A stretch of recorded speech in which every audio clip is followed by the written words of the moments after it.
Spring pests are waking up hungry, and if you've ever walked into the garden and found aphids throwing a buffet on your seedlings, this one's for you.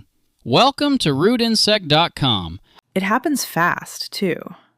One week, everything looks fresh and hopeful, and the next week, the undersides of your leaves are packed with little freeloaders. And that's why we're talking about organic pest control oils for spring gardens. I like this topic because it's one of those areas where people either overdo it, underdo it, or spray at noon and then wonder why the plants look offended. Offended is the right word. These oils can work really well, but they're not magic if you use them badly.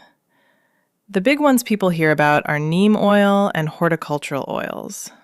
They come from natural or highly refined sources, and they help control pests without going straight to harsh synthetic chemicals. So if somebody's new to this, what's the difference in plain English? Neem oil is the multitasker.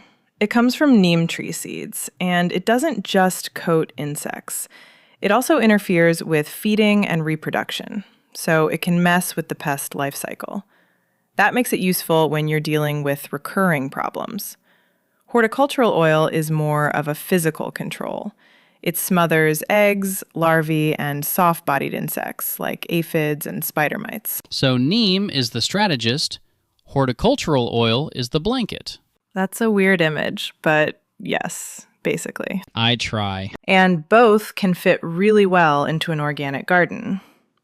One reason gardeners like them is that they break down fairly quickly, so you're not usually dealing with long-lasting residue. Used correctly, they can also be easier on beneficial insects than broad sprays that wipe out everything in sight. That used correctly part matters, because I've seen folks hear organic and assume that means spray whenever you feel emotional. Exactly. Timing matters a lot. Early morning or late afternoon is usually best. If you spray during the hottest part of the day, especially in spring when the sun suddenly turns intense, you can stress the plant or even burn foliage. I learned that the dumb way. I sprayed a row of peppers in bright sun one year and spent the afternoon pretending I meant to give them a rustic look. See, this is why we can't let you work unsupervised. Fair. Another tip is coverage. You can't just miss the top of the plant and walk away feeling accomplished.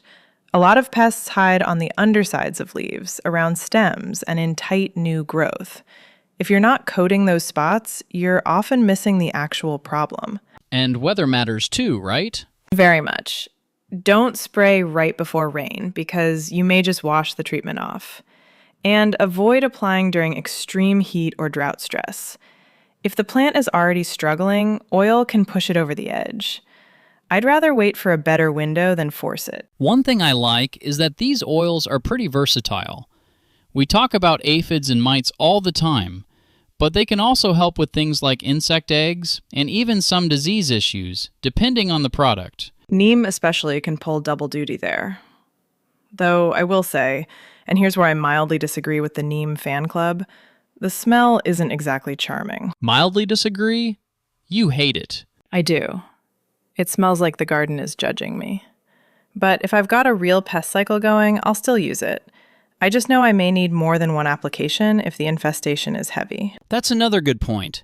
People expect one spray to solve everything. Sometimes you're interrupting a life cycle, not performing a miracle in 10 minutes. Right, and always check the label for the specific plant and dilution rate. Most plants tolerate these oils well when they're applied properly, but not every plant reacts the same way. If you're unsure, test a small section first and wait a day or two. So the takeaway is, choose the oil based on the pest.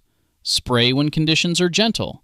Cover the whole plant, especially under the leaves, and don't assume organic means careless. And remember, the bigger goal isn't just killing bugs. It's protecting spring growth while keeping a healthy garden ecosystem. If your plants are thriving and your beneficial insects are still around, you're doing it right. A garden with fewer pests and fewer bad decisions. That's the dream. Thank you for listening to this edition of RudeInsect.com, Conversations with Grant and Fiona.